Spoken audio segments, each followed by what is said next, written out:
Surah Yasin na ke salah sabo surah lam Quran yang sering dibaca ba'awai pengajian atau doa-doa penting umat Islam. Le pesan penting lam surahnya bagi umat Islam lagi contoh peesa pada Allah, uro kiamat, ade dan iman. Bakwate sidro urang muslim na lam masalah, doa ke sabo-sabo harapan. Salah sabo doa yang sering dibaca na ke surah Yasin. Lam sabo hadis, keutamaan surah Yasin na ke so mantang yang baca surah Yasin untuk nemita ridha Allah, maka pada Allah gepe ampun desa-desa yang awai. Nah sabo situs internet gepe terang makna dari soai di atas. Menurut Jih, menyosira urang baca surah Yasin tiap malam dengan gebimbing le Imam Mahdi, maka desa gepe ampun. Peke gata na pernah netanyong, pakon baca surah Yasin mekait ngan Imam Mahdi. Pakon ke rahasia tesom lam surah Yasin mekait ngan ampunan desa melalui Imam Mahdi.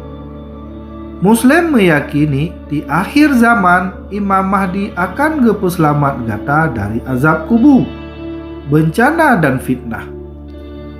Khusus jih fitnah al-Masihid Dajjal. Hadis Ibnu Majah getuleh, hana lain Imam Mahdi selain Isa putra Maryam.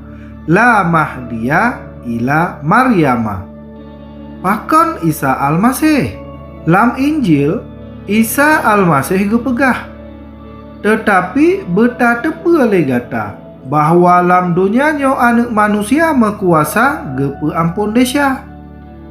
Konyan mantong, sabe Isa al-Masih merasa sedih bakwate gekalon urang sakit. Lagi sidro urang inong yang mehe 12 tahun. Sang hana harapan, urang inong nyan gepeto uba Isa. Bakwate gopnyan gedengo Isa tro ugampung nyan, gopnyan ge ikut Isa.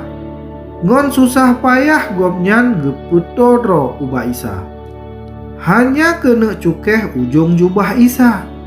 Badan yang lemoh, muka pucat, lam kawum urang ramai hana jut ke penghalang untuk teka uba Isa. Dan betul, bakwate nyan ke langsung darahe berhenti. Isa sanggup gepe pulih sakit tubuh dan jiwa gata yang luka.